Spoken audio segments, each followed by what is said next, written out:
ठीक है। Good evening class. इधर जो हम लोग बीपीएससी का सीरीज चला रहे थे 67 का, उस क्रम को हम लोग आगे बढ़ाएंगे। इधर 2-3 दिनों से हम छुट्टी में थे, इसलिए वीडियो नहीं आ रहा था। तो आइए बीपीएससी 67 का हम लोग सीरीज को आगे बढ़ाते हैं। पिछला क्लास में जो हम लोग पढ़े थे वो मराठा हम लोग पढ़ रहे थे। थोड़ा सा रिकैप कर लेते हैं। अच्छा, एक चीज़ और इम्पोर्टेंट बात है, कुछ लोग अफवाह उड़ा रहे हैं कि अगस्त के लास्ट वीक में एग्ज़ाम नहीं होगा। तो हम लोग इन अफवाहों पर नहीं जाएंगे जब तक आधिकारिक सूचना नहीं आ जाती है, बीपीएससी के साइट पे कोई नोटिफिकेशन नहीं आ जाता है, तब तक हम लोग मान के चलेंगे कि अगस्त के लास्ट वीक अर्थात वो करीब 27-28 के आसपास बीपीएससी 67 लेगा। और हम लोग इसी को समझ कर तैयारी भी करते चलेंगे और तेजी में पढ़ते चलेंगे कि अगस्त के लास्ट वीक में लेगा। अगर समय और देता है तो ये हमारे बेनिफिट का चीज़ है कि 1 आध महीना और दे देगा, हम लोग और कुछ पढ़ लेंगे उसी क्रम में, है ना, और भी रिवीजन हो जाएगा, तैयारियां और मजबूत हो जाएंगी। तो हम लोग उसके पीछे नहीं भागेंगे कि एग्ज़ाम कब होगा कब नहीं। अगर एग्ज़ाम अगस्त में लेना होगा तो 16, 17, 18 के आसपास एडमिट कार्ड जारी कर देगा, कम से कम 15 दिन पहले एडमिट कार्ड जारी कर देता है। तो आइए मराठा के बारे में हम लोग पढ़ते हैं, ज़्यादा बात को बढ़ाए हुए। पिछला क्लास में हमने देखा था कि अंग्रेजों की जो नीतियाँ थी वो भारतीय राजाओं को हरा हरा कर उनके क्षेत्रों में अपना अधिकार जमाना था। अपना अधिकार जमाने का सेंस यह था कि उन क्षेत्रों में अपने सैन्य व्यवस्था को स्थापित करना था। अर्थात आपने देखा था बंगाल में प्लासी और बक्सर के युद्ध के बाद अंग्रेजी सेना वहां पर रहने लगे, सैन्य व्यवस्था स्वयं का हो गया लॉर्ड क्लाइव के नेतृत्व में, जबकि वित्त मामला उन्हीं राजाओं को दे दिया गया था ताकि पैसा वैसा वसूल करके लाइए और हमको दीजिए।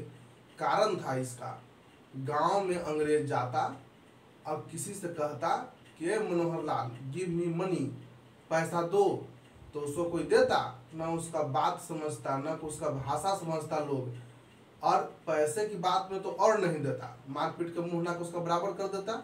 इसलिए अंग्रेज चतुर था, सोचा पैसा का मामला हम नहीं रखेंगे, पैसा का मामला यहाँ के लोकल राजाओं को दे देते हैं ताकि ये कलेक्ट करके लाएंगे, ये अपना सुविधा अनुसार कलेक्ट कर लेंगे।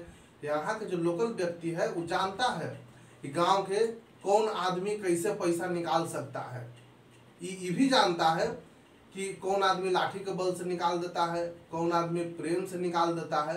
तो अंग्रेज लोग इतना चतुर था, उसको इतना बुद्धि था कि यहाँ के राजाओं को छोड़ दिया कि तुम ही पैसा कलेक्ट करो, वित्त का जो कार्यभार है वो तुम देखो, जबकि सैन्य कार्यभार हम देखेंगे। सैन्य कार्यभार हम देखेंगे, इससे दो चीज़ें फायदा होती थी। एक तो सैनिकों का वेतन यहीं के राजकीय कोष से मिल जाता था, दूसरी जो फायदा थी वो होता था कि से कितना क्षेत्र विस्तार है, ये सब की जानकारियाँ, सुरक्षा से संबंधित सारी जानकारियाँ, युद्ध करने से संबंधित सारी व्यवस्थाएं इनके पास रहती थी, तो काफ़ी इनको सुविधा होती थी। तो हम लोगों ने पिछली क्लास में जो हम लोगों ने देखा था कि हमारा अगर ये भारत है, मोटा मोटी भारत बनाते हैं, ऐसे भारत अच्छा नहीं लग रहा है। अब हम लोग का आज़ादी 15 अगस्त को हम लोग अमृत महोत्सव मना रहे हैं, तो आइए थोड़ा सा हम लोग भारत को शानदार तरीके से देखते हैं। और हम लोग उस टाइम के देखते हैं अंग्रेजी नीतियों को, किस प्रकार से अंग्रेज लोग आपका क्षेत्र विस्तार कर रहे थे और किन किन क्षेत्रों में विस्तार कर चुके थे। पिछला क्लास में हम लोगों ने कुछ पढ़ा था, आप जो भी जिनका छूट गया होगा वो पिछला वीडियो देख लेंगे, है ना, और इसके बाद यहाँ से जुड़ जाएंगे और यहाँ पर 2 बार ऐसे घुमा देना है, एक बार त्रिपुरा को और यहाँ पर पश्चिम बंगाल उड़ीसा बनाते हुए। ये मोटा मोटी हमारा भारत हो गया। आप लोग भी इस तरह से बनाया कीजिए, बनाने से फायदा है, खराब बनेगा लेकिन बनाते बनाते एक अच्छा भारत देखने लगेगा, है ना। तो आप लोगों ने देखा था कि इन क्षेत्रों में, इसको है नाम है बंगाल। बंगाल कहने का सेंस है कि इसमें बिहार प्लस उड़ीसा, वर्तमान उड़ीसा, और प्लस झारखंड, तीनों शामिल है। साथ में पश्चिम बंगाल भी शामिल है और प्लस बांग्लादेश भी शामिल है। ये वाला हिस्सा भी शामिल है। ये उस समय की बात है, 1773 के आसपास, 18वीं सदी के आसपास की बात है। तो आपने देखा था कि बंगाल में 2 युद्ध लड़ा गया, एक प्लासी, दूसरा बक्सर। युद्ध को लड़के बंगाल को अपने कब्जे में ले लिए। अब अंग्रेज लोग इधर नहीं गया अभी, क्योंकि यहाँ पर जो सिख साम्राज्य है वो मजबूत है, सिख साम्राज्य मजबूत है। ये दक्षिण की ओर आएगा, दक्षिण की ओर आएंगे, और दक्षिण की ओर आने के बाद यहाँ पर है हैदराबाद। उड़ीसा को छोड़ देते हैं तो नीचे में हैदराबाद, और आप हैदराबाद में देखेंगे कि हैदराबाद का निजाम ऐसे ही मान लेता है कि हम हारे हुए हैं, हमको से लड़िए उड़िए नहीं। और यहीं पर कर्नाटक के क्षेत्र में आप देखेंगे फैला हुआ है मैसूर। मैसूर में हमने आपको बताया था कि 4 युद्ध लड़ा गया, जिसमें 2 हैदर अली के साथ। दूसरे युद्ध में हैदर अली मर जाएंगे और टीपू सुल्तान उस युद्ध को कंटिन्यू करेगा। इसके बाद तृतीय और फिर चतुर्थ, चौथा में टीपू सुल्तान को मारा जाएगा और बेचारा सारा इसका मैसूर का क्षेत्र अंग्रेजों के हाथ में। तो आपने देखा था कि इन सभी क्षेत्रों को अंग्रेज अपने में, अपने अधिकार क्षेत्र में ले लिए। इधर छोटा मोटा राजा उजा है तो उससे कोई ज़्यादा वैल्यू नहीं है, जगना अंग्रेज चाहेगा तगना मार के सरिया देगा, तो हम लोग उनके पीछे नहीं जाएंगे। आइए, ये महाराष्ट्र के क्षेत्र में मराठा है, और ये मराठा का हम लोग परिचय देख चुके थे। हमने देखा था विभिन्न मराठा साम्राज्य के जो राजा थे, मराठा पेशवा थे, उन सबके बारे में हम लोगों ने देखा था। यहाँ तक कि जो छत्रपति साहू जी थे, और हमने देखा था कि इनके मृत्यु के बाद किस प्रकार से उनको, उनके परिवार को वंशानुगत राजा ना बनाकर पेशवाई पद को ही कंटिन्यू किया गया, जिसमें पूना का पेशवा प्रमुख पेशवा कहे गए। तो हम लोगों ने इसका परिचय देख चुका था, लेकिन हम लोग क्या किए थे, इसमें युद्ध नहीं देखे थे, किस प्रकार से मराठा को अपने क्षेत्र में मिलाता है। देखिए, हम आपको थोड़ा सा क्षेत्र के बारे में परिचय और फिर युद्ध करवा रहे हैं। चाहते तो डायरेक्ट युद्ध करवा के अंग्रेजों के अधीन करवा देते, लेकिन थोड़ा परिचय होनी चाहिए, थोड़ी जानकारी होनी चाहिए कि जिससे लड़ रहे हैं वो सामने वाला है क्या, उसका इतिहास क्या रहा है। तो ये जिसको जानकारी रहता है वो लड़ाई अच्छा से करता है। तो आइए हम लोग मराठा का युद्ध देखते हैं, हल्का चर्चा भी कर चुके हैं। इसमें 3 युद्ध हुआ, मराठा के साथ 3 युद्ध होगा। पहला जो युद्ध है वो होगा 1775 से 82 तक चला। यह 7 वर्षों तक युद्ध चला।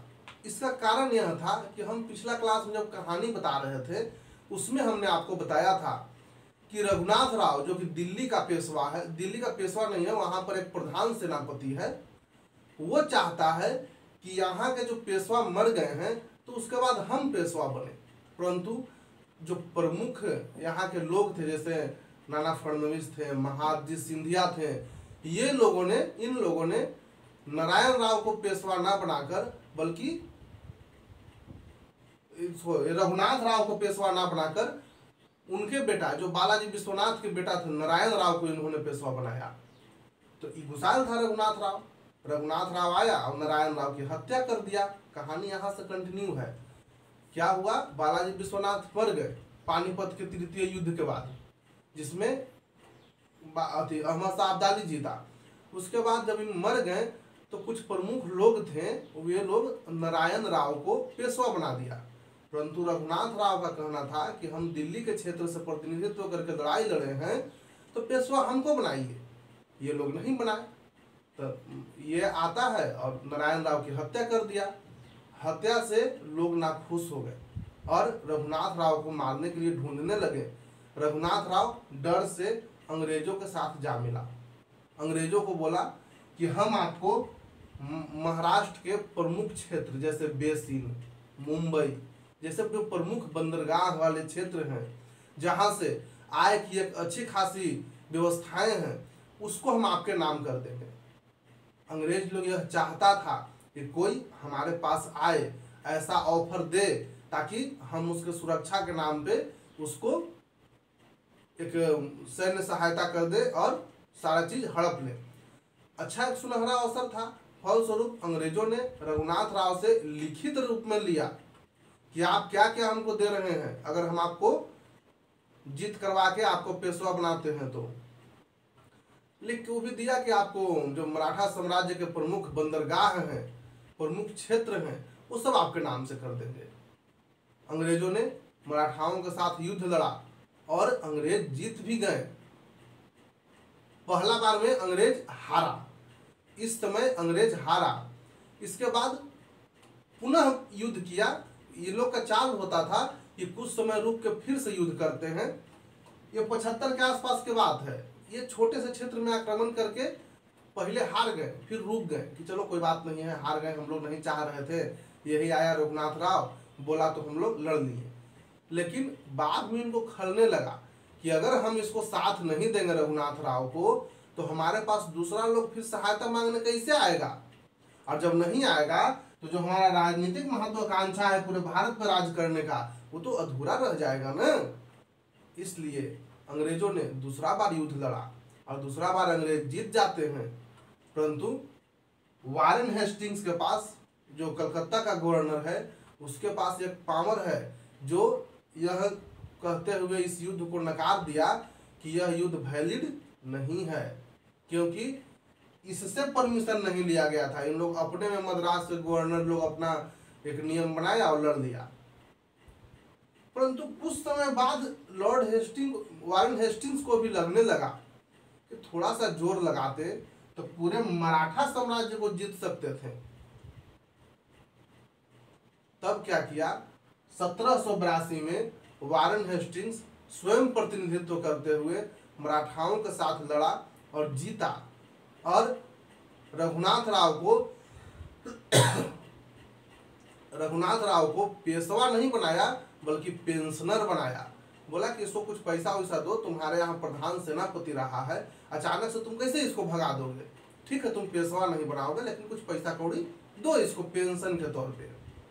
ये यहाँ पे डन हो गया पहला युद्ध, और एक संधि कर दिया। क्योंकि अंग्रेजों को लगता था कि मराठा साम्राज्य एक परिसंघ है जिसमें 4-5 लोग मिले हुए हैं, एक से तो हम जीत जाएंगे, लेकिन सब लोग जब परिसंघ मिलकर लड़ेगा तो हम हार जाएंगे, इसलिए लोग ज्यादा हाथ नहीं लगा रहे हैं। और इनके साथ एक चतुरता क्या होती थी, ये हमेशा 10 वर्ष 20 वर्ष का इंतजार करते थे और स्वयं को मजबूत करते थे अगला की अपेक्षा। अब यहाँ से लगभग 20 वर्ष युद्ध नहीं होगा। पहला युद्ध के बाद लगभग 20 वर्ष इसमें आप जोड़िएगा तो युद्ध नहीं होगा, और अगला युद्ध 1803 से 1805 तक होगा। ये मराठा के साथ दूसरा युद्ध है, द्वितीय आंग्ल मराठा युद्ध है। देखिए कितना चतुर है अंग्रेज, 20 वर्ष तक रुक गया। तब तक 20 वर्ष में यहाँ कहानी उल्टा पुल्टा हो जाएगा। ये जो पेशवा का पद है ना, इसके लिए बहुत मारामारी होगा। साथ ही आप देखिएगा 1800 के आसपास जो प्रमुख जो लोग थे, जो बुजुर्ग लोग थे, जो मराठा साम्राज्य को पेशवाई पद को संभाले हुए थे, जैसे महादजी सिंधिया, नाना फडणवीस, इन लोगों को इतना आते आते मृत्यु हो जाएगा। अंग्रेज लोग इस चीज को भाप लेता था कि बूढ़ा लोग जो संभालने है, जो कूटनीति कर रहा है, 10 से 20 वर्ष में मर जाएगा। और हुआ भी यही। 1794 में, 1798 में महादजी सिंधिया और नाना फडणवीस की मृत्यु हो गई। साथ ही आप देखें कि नारायण राव को हत्या कर दिया था, तो इन लोग मिलकर नारायण राव के बेटा माधव राव को बनाया था, माधव राव द्वितीय। इसी समय माधव राव द्वितीय भी मर जाएगा और पेशवा पद पर बाजीराव द्वितीय बनेगा। एक बाजीराव प्रथम पहले था जो मस्तानी के साथ जिसका प्रेम प्रसंग था, उसका बात अलग है। जो हम लोग देखे बाजीराव मस्तानी, एक सिनेमा दीपिका पादुकोण का, तो वो अलग कहानी था। अभी बाजीराव द्वितीय बना हुआ है और सत्ता में है। बाजीराव द्वितीय के साथ अभी कहानी यह हुआ कि द्वितीय आंग्ल मराठा युद्ध के पहले की घटना है। इसके जो युद्ध हुआ, इसका तत्कालिक कारण यह था कि एक थे होलकर, एक था और एक था गायकवाड़। तो गायकवाड़ और होलकर आपस में मिलकर रहते थे और पूना पेशवा से थोड़ा खफा खफा रहते थे। पूना पेशवा से थोड़ा खफा खफा रहते थे। इन दोनों को बुद्धि ठीक करने के लिए बाजीराव द्वितीय ने गायकवाड़ पे हमला कर दिया, जिसका राजा था यशवंत राव। यशवंत राव के बेटा को इन लोग मार दिया हमला करके बाजीराव द्वितीय, और भाग के पुणे चला आया। हमला तो कर दिया, इसके पहले की घटना है, युद्ध से पहले की घटना है। इन लोग हमला कर दिया, हमला कर बाजीराव द्वितीय के नेतृत्व में पुणे पेशवा ने गायकवाड़ और होलकर को बुद्धि ठीक करने के लिए हमला किया, क्योंकि हमारा बात नहीं सुनता है। हमला करके यशवंत राय के भाई को हत्या कर दिया, बेटा को नहीं, भाई को हत्या कर दिया, और हत्या करके अपने पुणे चला आया। जब यशवंत राय और होलकर आपस में मिले और जैसा घटना को इनको पता चला कि मेरा भाई का हत्या कर दिया है, तो ये लोग भी हमला करने आए पुणे में। तो उनके डर से बाजीराव द्वितीय अंग्रेजों के पास चला गया कि हमको सहायता कीजिए, नहीं तो गायकवाड़ जो पेशवा था, पिछला क्लास में चर्चा किए हैं सारे 5-6 पेशवा का, जो गायकवाड़ है और होलकर है, ये हमको मारेगा। और अंग्रेज यही चाह रहे थे कि पुणे पेशवा जो कि मराठा साम्राज्य का एक प्रमुख पेशवा है, जो संपूर्ण मराठा का प्रतिनिधित्व कर रहा है, वो मेरे पास आए। और यही नालायक बाजीराव द्वितीय गलती किया कि अंग्रेजों के पास चला गया। नहीं जाता तो कम से कम अंग्रेजों में डर था कि पांचों एक है, मिलकर सरिया देगा। फलस्वरूप अंग्रेजों ने उससे लिखित में लिया कि हमको तुम सुविधा क्या क्या दोगे। तो बाजीराव द्वितीय बोला कि हमको से जो सुविधा लीजिए, लेकिन गायकवाड़ और होलकर को ठीक कीजिए। ये जो कहा जाता है विनाश काले विपरीत बुद्धि वाला हिसाब था। इसने एक समझौता कर लिया।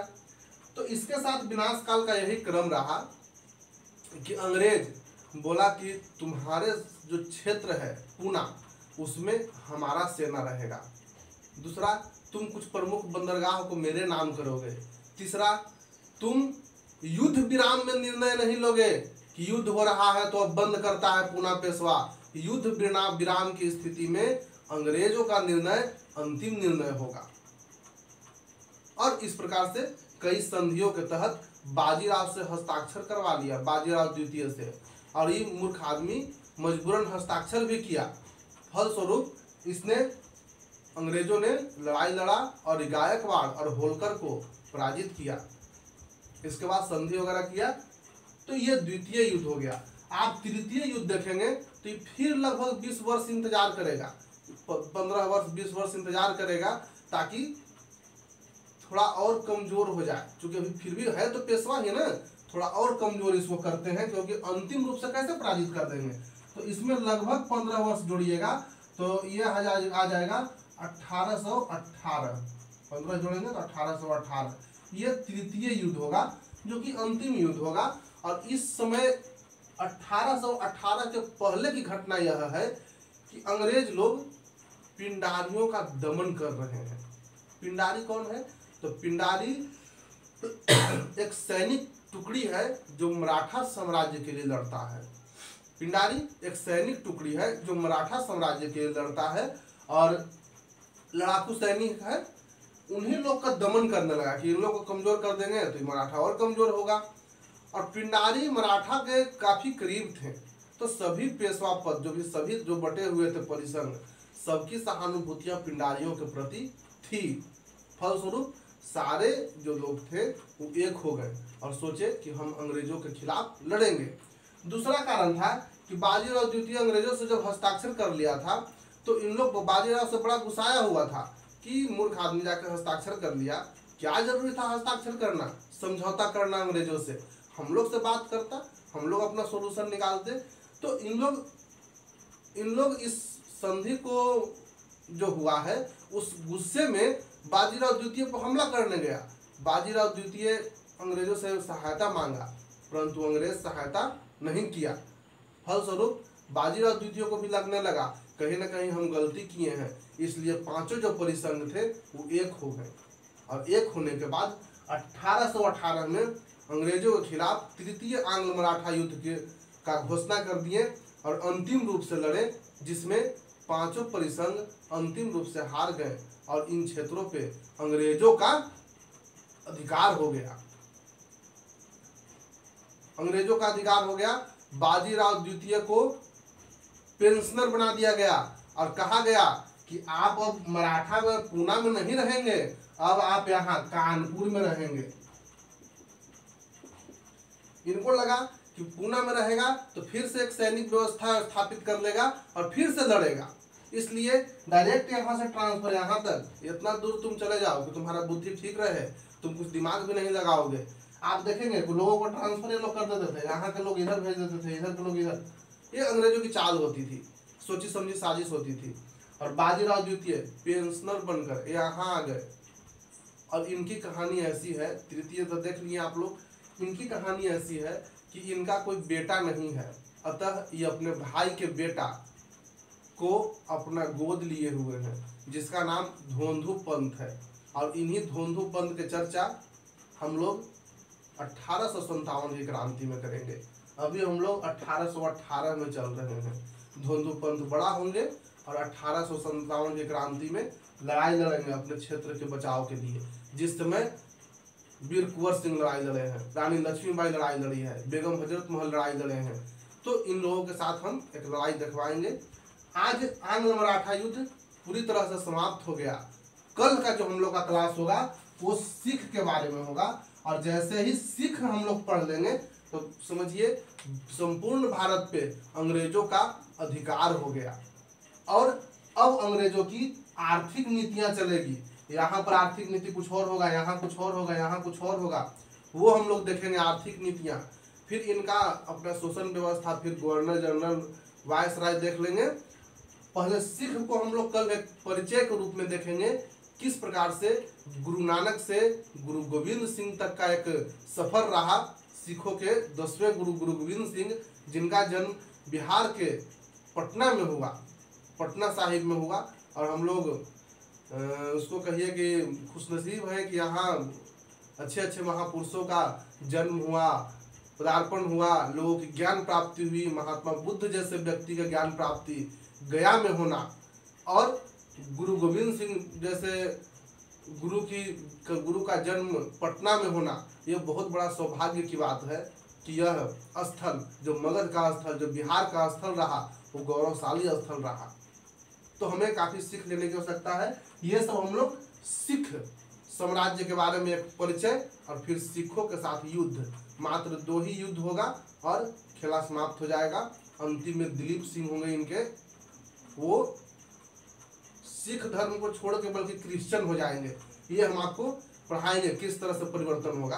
तो आप लोग आज के लिए हम लोग इतना ही रखते हैं, कल हम लोग मिलते हैं। तब तक के लिए धन्यवाद। एक बार फिर से कह देते हैं, बीपीएससी अगस्त के लास्ट वीक में एग्जाम लेगी नहीं लेगी, हम लोग इस पे नहीं चलेंगे, क्योंकि हम लोग मान के चले हैं कि अगस्त के लास्ट में एग्जाम लेगी। और जब तक आधिकारिक नोटिफिकेशन नहीं आता है तब तक हम लोग किसी तरह का कोई दिमाग नहीं लगाएंगे। ठीक है, थैंक यू।